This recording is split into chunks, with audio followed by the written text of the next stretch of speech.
this video I wanted to talk to you about garden hoses. I found them to be very useful for moving water around. I can drag them around and move them to different locations very easily. I can coil them up and put them away, and so I find them to be very useful. I've had to deal with a lot of low quality ones in the past that kind of get hard and inflexible, or they kink just really easily and kind of a nuisance to mess with. And so a friend of mine many years ago recommended a rubber hose, as far as the material it's made out of, rather than a synthetic plastic one, which they tend to, the synthetic ones over time they're nice and supple and flexible at first, but they tend to get harder over the years. And I have a lot of hoses around here that are very inflexible, or the outer covering starts to crack and break down. And so I've had to throw out several hoses that are just, one that just ballooned out, like a big blister on the side and just broke down internally. And that one hit the dumpster because it just wasn't anything I could save really out of it. The whole thing was kind of breaking down, and the other ones, the outer sheath is kind of cracking. But the rubber ones I've had for maybe up to 5 years have held up very nicely, and recommendations from others that they've last for many years without any kind of degrading of the material. So the latex from the trees used to make them holds up very nicely. I had to buy another garden hose here, and I couldn't find the Craftsman ones, so I went to Lowe's and I found this hose here. It has kind of a rough, I don't know if a rough texture, but you can definitely feel the little bumps in there, crisscrossing strings in there. I think it has like brass fittings on here, which are actually fairly nice. They're not too bad. Fairly high quality, the ends that were put on there, some care. But this hose kinks very easily, so I've just kind of gets a kink in it fairly easily. It's a little bit of pull and shuts off the flow there, so definitely not as nice as the Craftsman ones. This is one of the Craftsman ones, so I use this one since this one isn't getting moved around a lot. I have it directly attached to my shed, the water source there. That's the first hose in the line here, 50 foot, and then I have one of the Craftsman ones after that. So you can kind of see the connector difference in here. This is a brass, and this is a steel that's been galvanized. And so the steel ones seem to hold up a little bit better. Depends on the quality. Haven't had too much issues with this particular brass one. With some of the other brass ones are thinner and they don't hold up very well. So the steel seems to hold up nicely. These ribs on here really help it to not kink. There's about 6 different ribs on there. So I think they put some kind of heavy string in the 6 different locations before they cover it with rubber, or impregnate it in the rubber there. But it really does help to keep it from kinking.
So this is the Craftsman 25-foot rubber hose.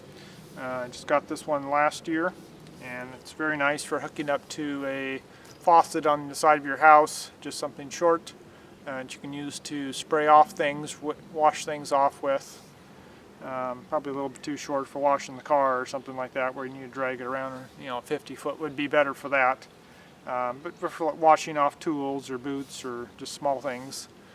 And then I got, this is an older one here that I got many years ago. And this is the same, basically identical here. It's a 50-foot one. And this, I'm seeing, this has a black washer in here. They've changed and gone to the white ones now. I don't know let me pull that out of there. See what, look at that before. So I'm just curious here between them all here. So it's pretty flexible. Yeah, I think it's just the standard low-cost one. This one is definitely stiffer and harder material than this black one was. These are both the originals that came with the Craftsman hoses. I mean, this one actually is held up pretty good. It's not, doesn't have a deep groove in it like the other one that I had bought. Or actually, well, maybe I think that black one actually came with the Melnor valve, so I didn't buy any of them. I just bought the red ones and the other black ones here. So anyway, this one is starting to crack and break down, where this one does have a tiny groove in it, but it's not, you know, there's no sign of cracking or breaking down. So I think this is they switched to a higher quality material. And like I said, you know, you can bend it all the way to there, and until you really get it bent, it just doesn't want, it bounces back and doesn't want to kink. And this is without water. You know, when you have water in there, it really doesn't kink. And bend it around, and those little ribs in there really help it to keep from kinking. So one of the other things that I wanted to mention is how to coil up a hose in a way that it won't become tangled and it won't become twisted very easily. So one of the things that I've learned from even coiling up wires, microphone cables especially, is to do it in a way that you're switching directions. And so as you need to use one hand to kind of rotate it, and then rather than going the same direction, you want to switch directions and kind of do an under, flip it up like this, so the inside of the one that you're kind of coiling up to becomes inside like this is. So there's the coil that's here, it was before, the leading end is underneath it, and then the next one you do kind of a rotation, get that nice shape, comes around on the outside, and then the next time you're bringing it up like this underneath, reverse direction, and that keeps it from getting tangled up.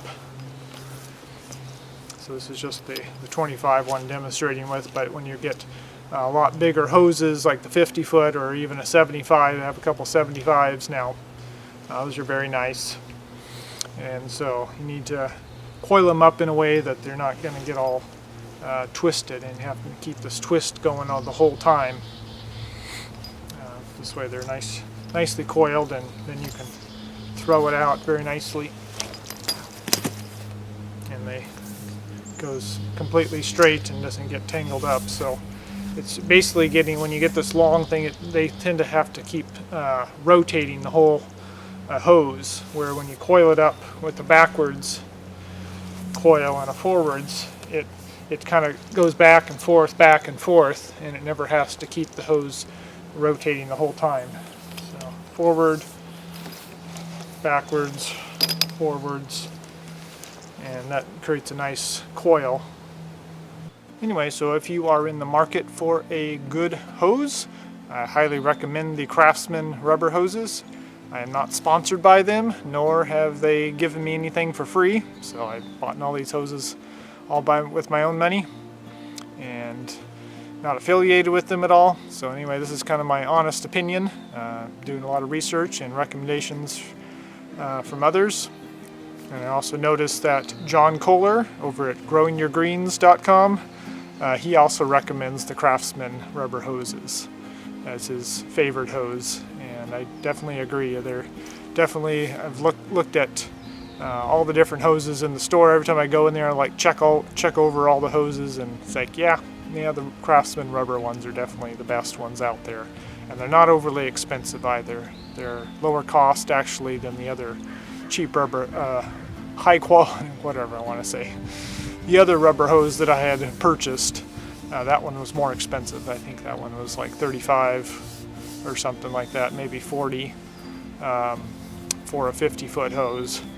And the Craftsman ones, I have gotten them as cheap as $25, but they generally are closer to $30, $29, somewhere to $30 for a 50-foot hose.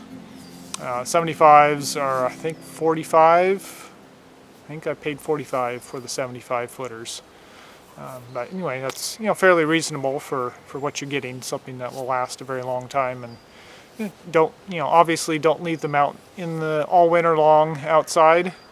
Coil them up, hang them up on ropes in a shed somewhere, get them off the ground, so they can air dry and not be molding or get anything bad happen to them.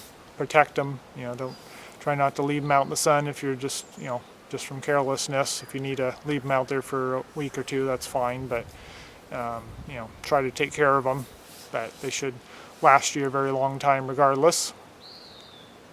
All right, well, thanks for watching. God bless. I will be praying for you and your family, and I ask that you would pray for me and my family, that we can grow closer to God. And so be sure to share this video with your friends. Be sure to click that thumbs up. That helps other people to find this video. Subscribe to my channel if you haven't already. Love to have you around. Get notified when new videos come out. All right, talk to you later. Bye-bye.